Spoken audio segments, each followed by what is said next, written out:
Good afternoon, everyone, and welcome to this afternoon's event, which is part of the Big Jubilee Read.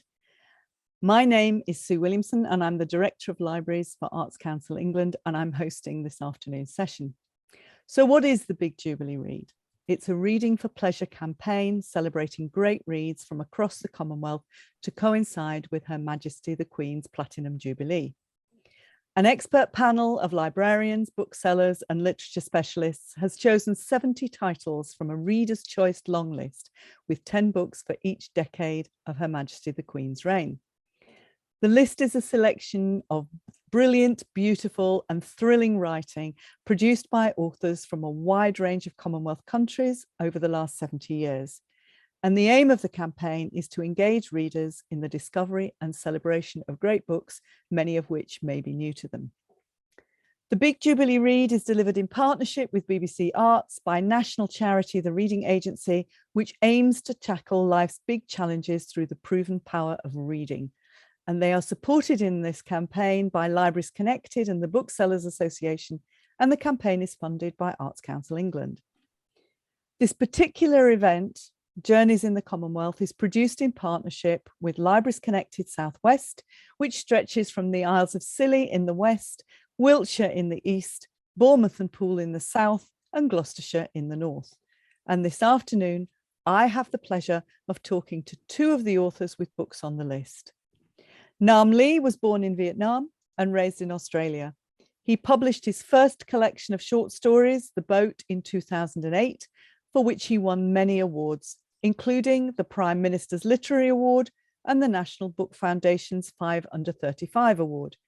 He's also received the Dylan Thomas Prize, the Pushcart Prize, and the Michener-Copernicus Society of America Award, and holds fellowships from the Iowa Writers' Workshop, the Fine Arts Works Centre in Provincetown, and Phillips Exeter Academy.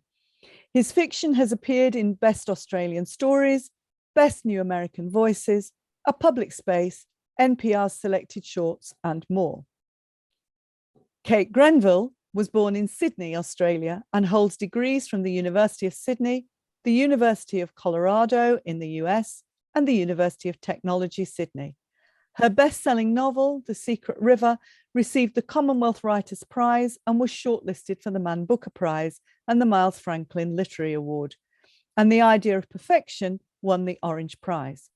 Kate's other novels include Sarah Thornhill and The Lieutenant, which form a loose trilogy with The Secret River, as well as Lillian's Story, Dark Places, Joan Makes History, and most recently, A Room Made of Leaves. She's also written Searching for the Secret River, which tells the story of how she did the research about her ancestors that formed the basis for the Secret River. And this and her other books about the writing process are widely used in creative writing workshops and universities. And in 2010, she was awarded an honorary doctorate of letters by the University of New South Wales. Good afternoon, Nam and Kate, and thank you so much for both being part of this session. And even more thanks for giving up your evening. And as I said earlier, I hope you have a suitable beverage in hand. Nam, I wonder if I could come to you first and start by asking you what the session title, Journeys in the Commonwealth, means to you. I know that your family came to Australia from Vietnam when you were a baby. Can you tell us a bit about your family's journey and how they settled into life in Australia? Thanks, Sue, and it's wonderful to be here with you and with Kate. You have to forgive me if I'm a little bit out of it because I'm just coming out of a flu down here as well. So just apologies in advance if I'm a bit scattered. Journeys to the Commonwealth. My family, they were involved in the war in Vietnam. My dad fought for the Southern Vietnamese army, and when that side lost in the mid-70s, they looked for a way to escape as soon as they could. So we left in 78 or so. I was born in Vietnam, but left when I was just a baby, just a few months old. And after a stint in a camp for a few months, we were accepted into Australia, where we've settled ever since. So how has growing up in Australia, which is a country which is part of the Commonwealth, shaped your writing, do you think? It's really hard. It's really hard to say, because I guess it's all unknown, and any other speculation would be speculation. I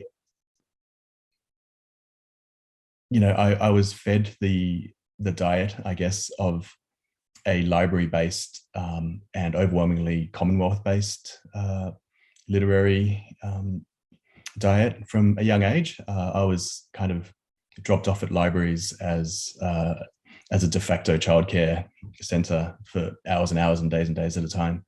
And looking back now, I can sort of see that the selection that was available at these libraries was very largely Commonwealth writers. And so I grew up with that, that particular body of work. And then as I sort of entered high school and university, I could sort of take a bit of a half step back and sort of see a little bit behind, the curtain of curation as to what was being picked and what wasn't, and where the emphases were being placed. And then I went to America to pursue postgrad studies in writing over there, and of course that was a complete shift in the ground as well. So I think it's been, for me personally, it's been a journey of constantly coming to terms with what is deemed the commons, or what's deemed the canon, and having to actively interrogate what's perhaps at the margins of that, or outside of that.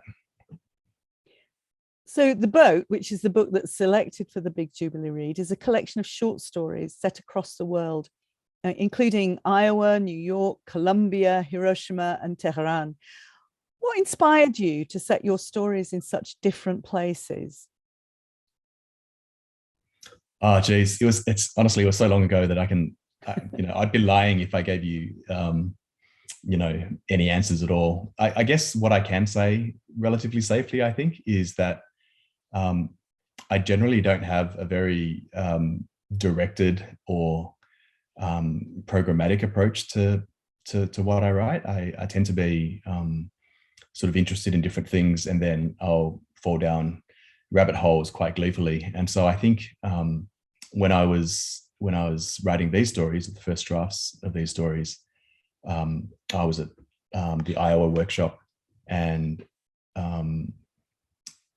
part of it for me was wanting to give myself an education in the short form. As we mentioned before, I felt like I'd read quite a few writers of short stories, but when I rocked up in the States, I realized that there were whole oceans of writers that I hadn't heard of, let alone read. And so I was really trying to immerse myself in a different kind of education. And part of that, I guess, was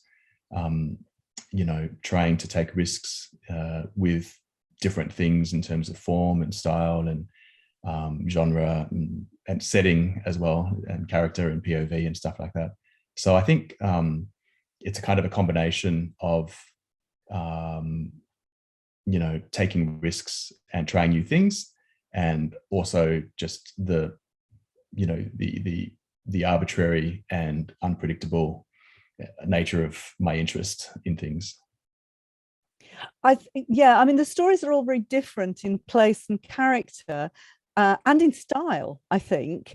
But one of the things that came across to me when I was reading them is you have this ability to, I mean, as soon as you start reading your stories, I was there. I was in that place. I was in that time. I was almost like a fly on the wall watching that person who was the main character in your story. I was absolutely in there.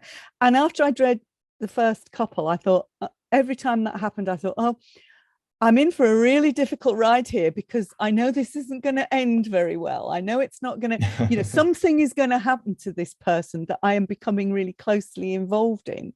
So I suppose very much this is an exploration of human resilience and suffering. So can you tell me a little bit about your writing process and why that's important to you? Again, I'd be riffing, pretty loosely in the wind. But here I riff. I think in part, like it's a self-indicting propensity to, at the time, to find human drama and human interest in extreme situations, in extremis, as it were. And I think part of that is fair enough and is legitimate because, the stuff that I was reading and I enjoyed and enjoy quite often did sort of take things to a point where, real seismic psychological shifts were happening, and it interested and interests me to see how humans deal, when events are forcing them to fundamental considerations of who they are and what they think they are and what they should do. But of course, it's just as easy to say that those kinds of situations are arguably the artificial situations, or the situations that are abnormal or anomalous. And so, maybe my reluctance at the time to sort of deal with what I saw as being, very, very, very sort of over subtle, minor keyed moments and slices of life. Maybe that's something that I think with time and with more reading and more thinking and more writing, I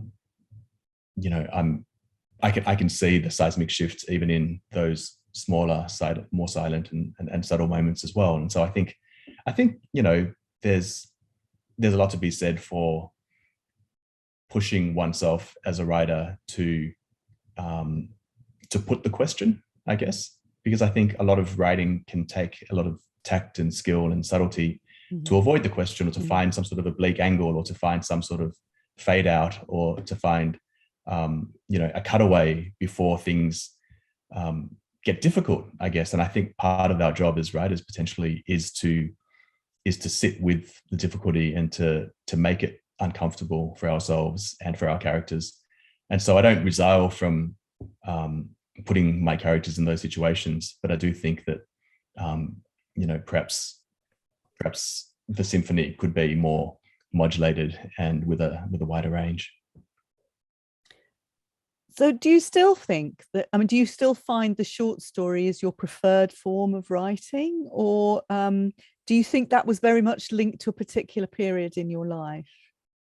For me, my first love is and was poetry. I, only kind of thought of myself as a poet for the longest time, and was, completely insufferable for those long durations of time. And then fiction was kind of an accident, to be honest. And then I realized how challenging and interesting and involving and impossible fiction was too. And so, of course, I fell deep into that rabbit hole. But since then, I guess two things. One is that because I have because I do tend to sort of be interested in different things, I could find myself moving from thing to thing. And so when I was writing this book and then writing the novel that I've been writing for years now, for the first stint of it, I sort of made a rule for myself to stop myself writing poetry and to stop myself writing other things, because I wanted to just really concentrate on the long form. And part of that, I guess, was technical as well, because, you find yourself in the rhythms of short fiction, and that can inflect a lot of the decisions you make in the long form too. But over the last few years, I've totally upended that and have been writing just whatever takes my interest. And I found that that's what I need now. Is I'm writing a lot of poetry at the moment. I've been writing nonfiction. I'm writing for screen, and I'm as ever committed to and chugging away at the novel as well. Brilliant. That's really interesting. I look forward to seeing some of the screen productions when they come up. So can I just ask you, why did you choose the title of the last story, The Boat, as the title for the collection? Can you remember? Oh, this I do remember. I am shocking. I'm shocking with titles. I'm also shocking with names. I've been told that it sounds as though I just pick the first name that I see or hear, which is kind of true for my characters. And so when it came to the title of the book, of the collection, it was really hard because I'd never really thought of it as a collection before. I was writing the stories as individual stories and didn't have any expectation or hope that they would actually be collected in book form. So there I was with these 7, as you say, very different stories.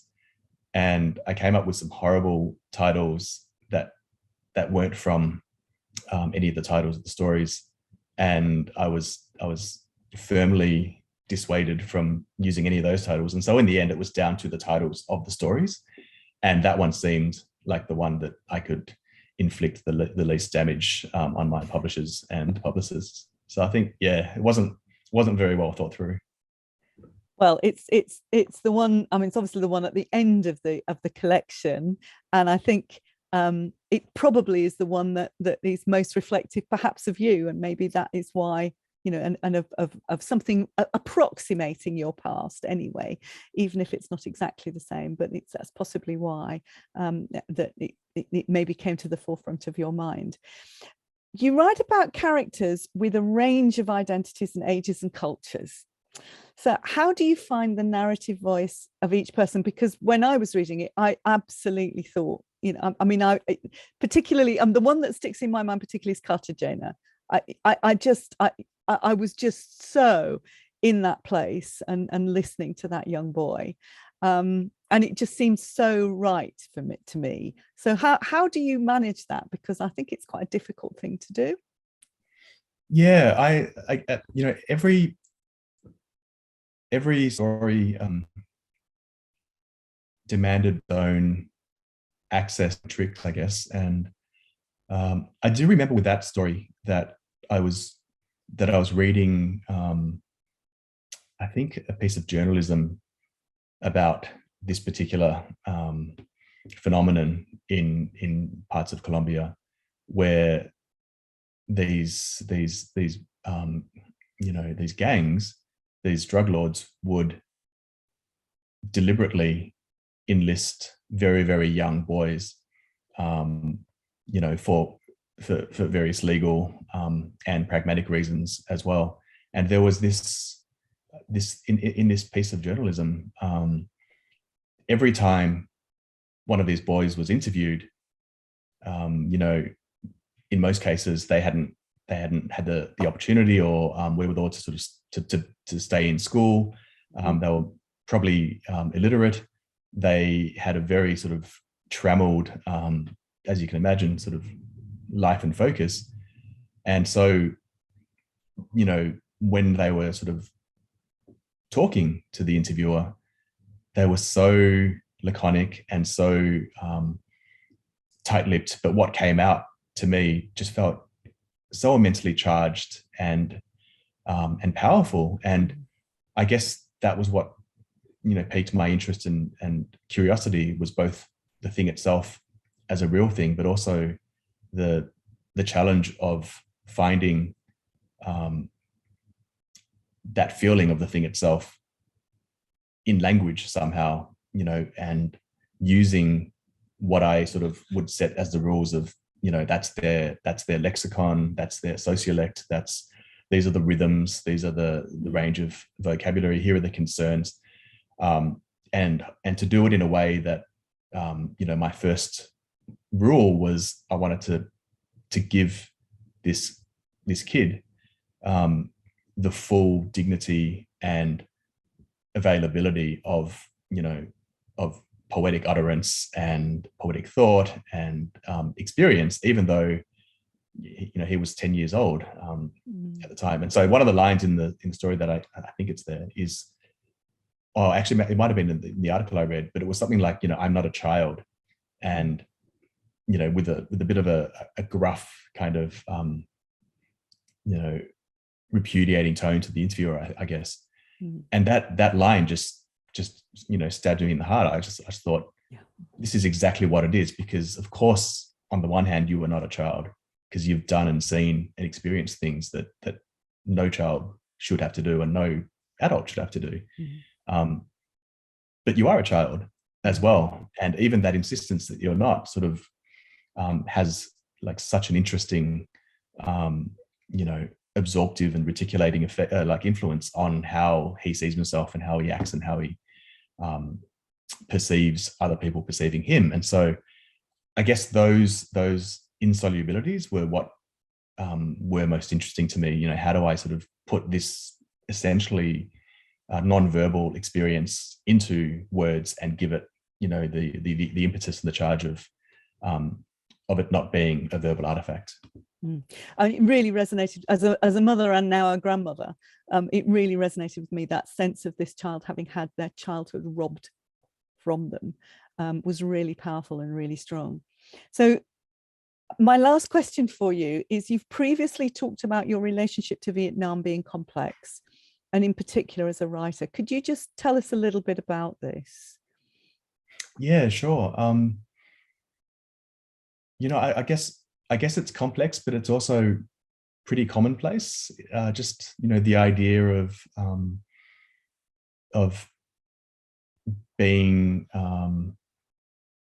connected to two different places or more in a fundamental way, like in a way that sets being born somewhere and being from somewhere against only knowing something else and only ever having been steeped in something else. And of course I have family that's spread all over the world, but very, very heavily concentrated in Vietnam.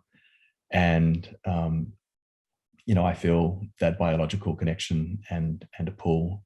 And when I visit, which I haven't done so much recently, I feel that natal pull as well. I feel the place pull. Part of that might be instrumentalized. I might be sort of making it happen because I want it to happen or because I think it should be what I feel. But that's still me, and it's still what I feel. So I think it's just a continual coming to terms with the fact that I will never come to terms with it in any way that is satisfactory, and that any of those ways will always be changing, and the terms will be changing. I mean, you brought up, being a mother and a grandmother. I found that even, being a father has changed my relationship with my past and what I think of as being, quote unquote, my inheritance or my ancestry as well. And of course, issues of identity are so front and center and charged nowadays that one can't help but be forced to turn one's mind to these issues as well. So it's complex, but I think it's probably we're probably in a situation now where more people than not can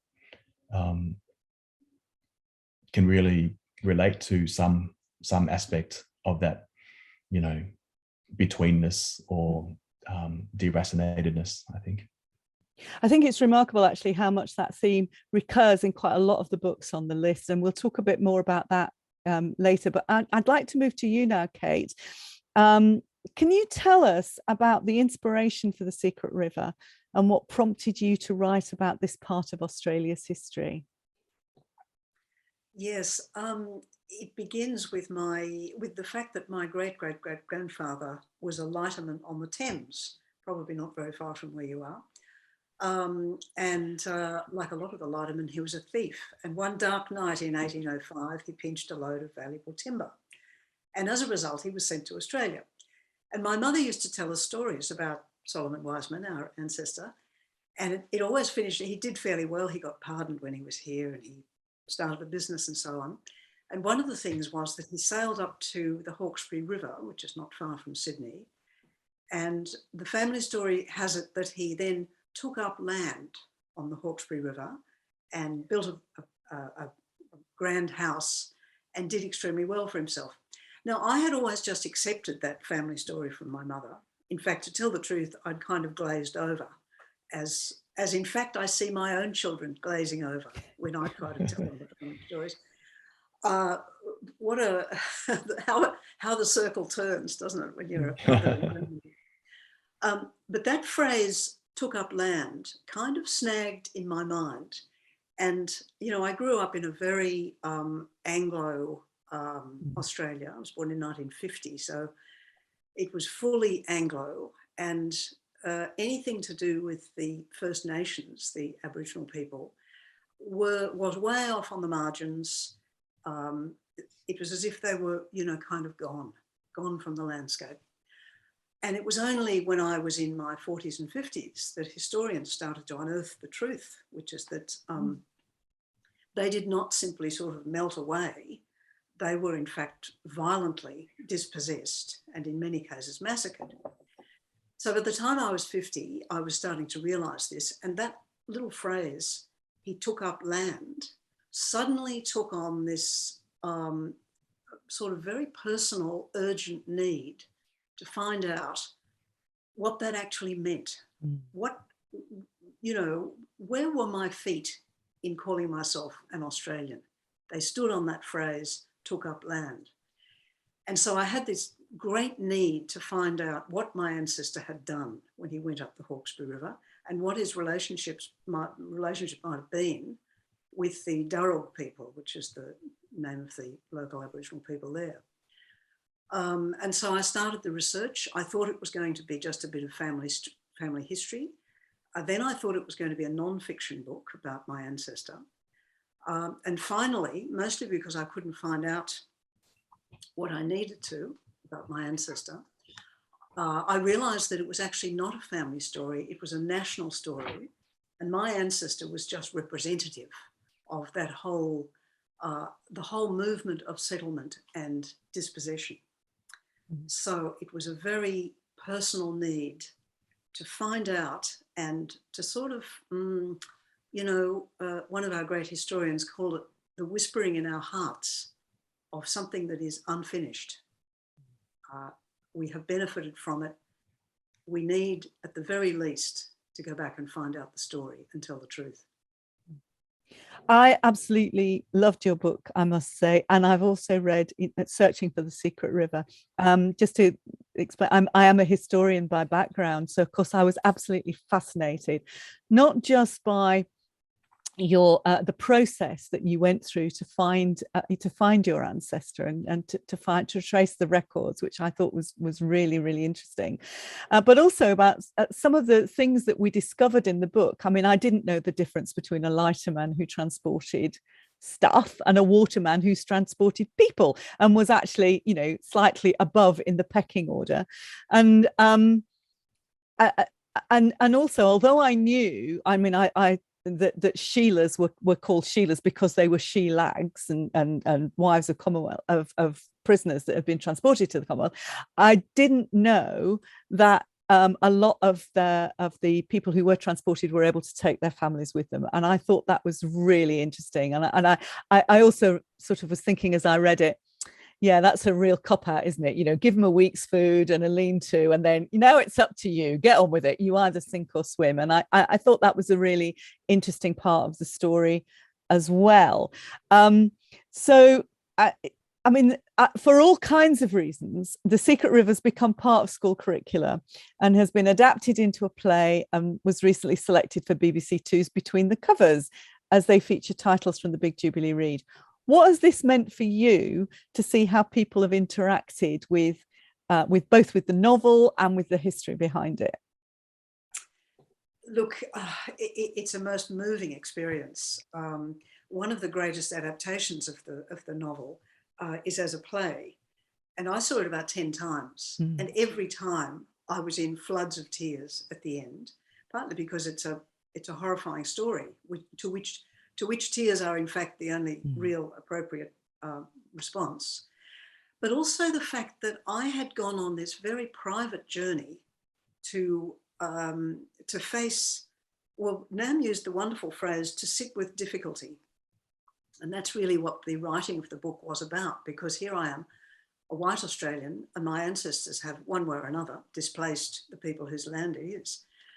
how do I sit with that and move on from it? So to discover that something so private and so personal was actually speaking to across all kinds of different people with different views, many people who'd never thought about it before. I had a tsunami of readers' mail after that book came out. And the theme of those letters was all the same. It was, I have a hunger to know and you have helped me. Mm. Because of all that. I mean, I did an insane amount of research, quite unnecessary, but somehow it was necessary to go through all that. So it's incredibly moving. And I feel I've written a lot of books. I think I've written 15 novels plus a whole lot of other bits and pieces. But I feel that was my book from the cosmos. That was my gift from the cosmos. And I was just the person who got it out there onto the page. Yeah, We're very lucky. It was, for me, I think, sort of seeing that whole backstory in Searching for the Secret River, that just made it such a complete experience, reading your book, reading both of them, to really get that insight as well into your thinking, you know, how you first thought it would be a non-fiction book and then it just wasn't working for you. And then you had a couple of different stories that you were playing with, and one just kept coming through over and over again, that the more you moved away from an autobiographical or a biographical story to a story about somebody that was slightly different with slightly different relationships, it just made it much easier for you to write. I mean, I thoroughly commend it to anybody who's listening to both of them, because it really is a fascinating read. So can you tell us a little bit more about the interactions between the English settlers and the native Aboriginal people in the novel? Because it's really a novel in two halves, isn't it? It's a novel about the experience in London and how he gets convicted and transported with his family to Australia and how they start to build a life. And then it's a novel about, well, what happens then? You know, how do these people actually respond to Australia and to the Indigenous peoples and to what's happening? So can you tell us a little bit about that, Kate, please? Yes, it was very hard to imagine what it must have been like to be tipped out of that convict boat when all you had known, in Solomon Wiseman's case, was Bermondsey and the Thames and a very short stretch of river. That was his world. You know, I suppose he might have visited, you know, the country around London, but to be suddenly tipped out into a place where there were only still a tiny number of Europeans, and many of the First Nations people kept themselves hidden. And you're surrounded by bush, which is even now, the Australian bush has a powerful effect on you. It's often been called eerie, and that's not a bad word. It's absolutely itself. Whereas, you know, when I went and spent time in England, of course, which I did, that sense that there is not a single foot of land which has not been humanised. It's been walked on. If you're climbing a cliff, there will be a place where others have made a little place for your hand. That doesn't happen in Australia. So utterly wild, and yet at the same time, an opportunity that must have seemed the most unbelievable stroke of luck. I mean, you know, the thieves who were not very good thieves, like my ancestor, were the lucky ones because they were sent to what must have seemed like paradise. So Wiseman realised that he could own land. And that, of course, is when he came in contact with the Darug, because they owned that land, or they were custodians, had been for, you know, many centuries of that land. And those Europeans reacted in different ways, but many of them, because of the total lack of communication and understanding across that cultural difference, it often ended in violence. Now, I don't know what happened with my own particular ancestor, but I'm prepared to say that, you know, en masse, as a representative of those convict descendants, I'm prepared to take responsibility, even if my particular bloke didn't do anything terrible. So there was a lot of what is often described in the contemporary sources as we dispersed them. In other words, we went out and shot Aboriginal people. There were poisonings, there were massacres, many of which are documented, some of which are not. It was a very, very brutal, shameful time. And perhaps one of the most shameful things about it has been the hiding of it, the Great Australian Silence, as it's called, the Great Australian Forgetting. Not much was written down about that stuff for obvious reasons. And so it's only quite recently that we, as descendants of those people, are forced to a kind of, as is happening in the UK, of course, in relation to slave trade and so on, you're having to wrestle with this difficult stuff. It is difficult, but it's not nearly as difficult as what happened to the First Nations people in Australia.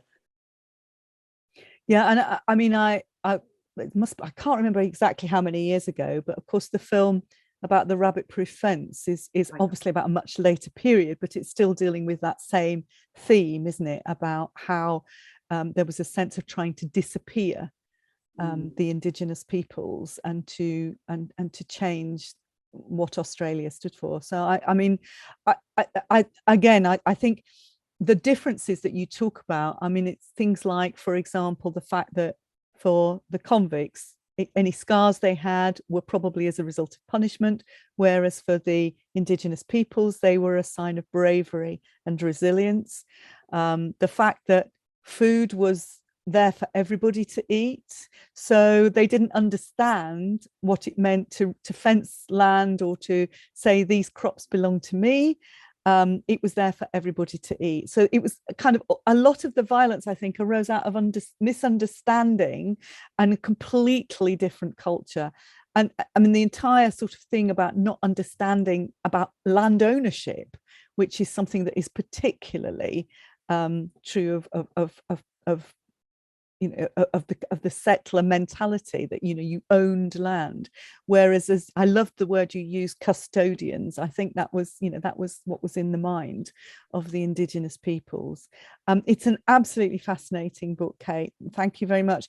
So what I would like to do now is, I've got some questions for both of you, and perhaps we can just have a bit of a wider discussion.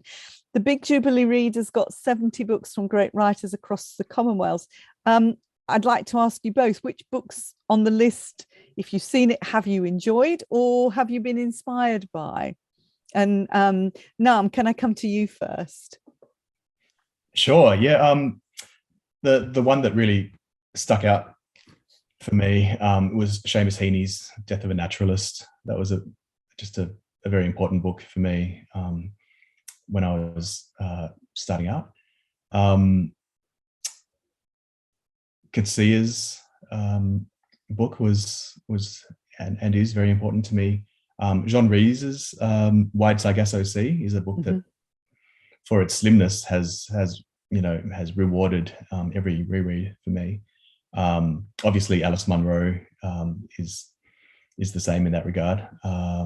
Ondaatje's writing has been just really influential, and I consider it so beautiful.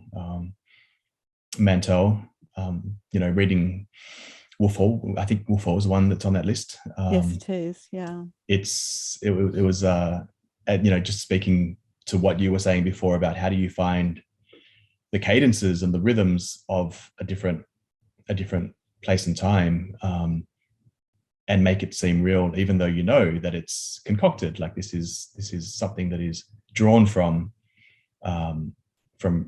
research and from contemporaneous accounts, but she makes it completely her own. Like there's this rhythm and this sort of closeness to that world, which I was completely carried away by.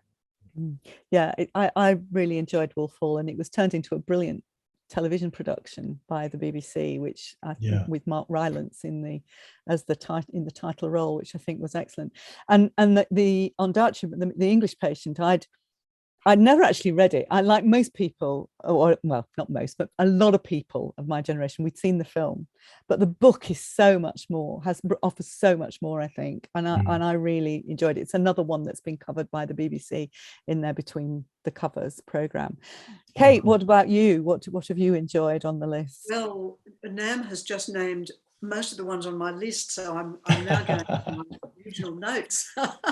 Alice Munro. What was the other one? Oh, Disgrace, the Katsia book, which is, searing, because he's a South African, and the book is absolutely about the whole he walks right into that hideousness of being descended from a colonial, an oppressive colonial thing. What do you do with that? And Alice Munro, I mean, she's a classic case of studying the ocean in a drop of water. Her stories are so tiny and so detailed, and yet the whole of the universe of human truth really is in them. She's so sort of, I wanted to say, desperately truthful. Andrea Levy's Small Island was one that was on my list, very much so. What a fabulous book that is. The Jean Rhys book, okay, what have I got? Okay, I did mention you have my favourite when I'm feeling like I need a warm bath of a book. I go back to John le Carré's Tinker Tailor. Oh, fabulous. Because I think what I love about that is that it is absolutely a thriller. I mean, it's a spy thriller, but it is written like poetry. That book, not all his books are written with that exquisite style, but that one is. So, and Whale Rider, the witty Timarea book, the New Zealand writer, what an extraordinary book about, people coming to grips with their own culture and its limitations and finding a way around that. I love Tinker Tailor Soldier Spy. I was on a panel last week talking about some of the books on the list, and that was my reserved title, Tinker Tailor Soldier Spy. I mean, again, in England there was a fabulous production of it in the 70s with Alec Guinness in the title role, and that was quite formulaic for me growing up at that time. And I have to say, actually, neither of you have mentioned The Hitchhiker's Guide to the Galaxy, and to my generation, the answer to every question is 42, because the door at the end of the universe. So of the books that are on the list, which books would you like to read that you haven't yet read? Kate? Yes, no, I've actually written down my answers here. Yes, look, what it is a kind of shorthand. The list is wonderful because it gives me a list of all the books that I'm ashamed to say I'm ignorant of, mainly Caribbean and African literature. Of course, I've read some from both of those parts of the world, but this list is going to be, I'm just going to go through it steadily one by one, all those books that are clearly going to open up whole new worlds to me. So thank you for the list. I'm going to really enjoy reading through it. That's brilliant. Actually, if you enjoyed Andrea Levy's Small Island, The Lonely Londoners, if you haven't read that, that's a very similar thing about somebody coming to the UK, but it's in the authentic voice. It's written in that kind of West Indian cadence, and that was one of the first books that was picked up by Between the Covers. But it's not very long, but it's a really interesting insight. Of course, it was written at the contemporary time. Nam, what about you? What have you picked out any that you think you particularly like to read? I did. I really want to read Anouk Arud Pragasam's A Passage North. I've heard wonderful things about it, so that's top of the list. And of course, I want to read Damon Galgut's book-winning The Promise. I've read others of his works and think he's a fantastic writer, so haven't gotten around to that one yet. And excuse me, I'm ashamed to say I haven't read Joan Lindsay's Picnic at Hanging Rock, so I'll have to get to that too. It is a very wide-ranging list, isn't it? And I think for me too, I mean, again, I've been a reader all my life, but there's so many on that list that I haven't read, and it's really opened a lot of doors to start exploring, as you say, the Caribbean writers that are on the list and the African writers. Interestingly, although The Disgrace has not been covered in Between the Covers on the BBC programme, it was picked out by one of the little group as his favourite book of all time. So I mean, it did get discussed as well as part of that programme. And how do you think that literature can be used to help people understand the experiences of those who have been displaced? Nam, what do you think literature's role is in this? I I feel like, the things that I would have ordinarily said in the past, I somewhat rebuke now. One of those things being that obviously literature can engender empathy, and I think that can be a really positive, wonderful thing. I think it can be barbed and have counter reactions as well. And I guess nowadays, more than empathy, almost just a sense of availability of other narratives, other discourses, other experiences, other realities seems to be something that chimes a bit more deeply for me. And I think the value of literature for me is precisely that it can do what other forms of writing, such as polemic or propaganda or program writing or mission statements or testimonials and etc. What they perhaps can't do as readily. And part of that is to remain unresolved, and part of that is to open things up to more questions than answers, and to be really fixed on the complexities of things. And I think perhaps these things are not as convenient or valorized nowadays. So I think that's potentially one of those wonderful side effects of looking at things through a literary point of view, is to not reduce people to their experiences on one axis or one angle, and to not reduce them to their identities as as reductive as they may be, even if they may be really important aspects of identity. So we have a thing in the UK which is done through libraries, which was last week, which is National Empathy Day. And actually, I always think of, Barack Obama actually stated, I think, that he sees empathy as being the key skill that we want our young people to develop in order to sort of make the world a better place, if you like. So I think that's really important. And I think that's what literature does, isn't it? It enables you to be in that place. I was just wondering what your thoughts were on this. Yes, look, I think I would agree about empathy, and I would also very much agree with Nam about living with uncertainty. I think that is the thing that great fiction does. It doesn't give you a whole lot of emotionally easy answers. But the thing about literature is, it's like a Trojan horse. You open a book and you're welcoming in the Trojan horse of another culture. And if you read on, you will find that you have been, if you like, invaded, another word, I guess, for empathy, by this other way of looking at the world, this other reality. And if it's great writing, it leaves you feeling slightly, what's the word? Not exactly disturbed, but just slightly off balance.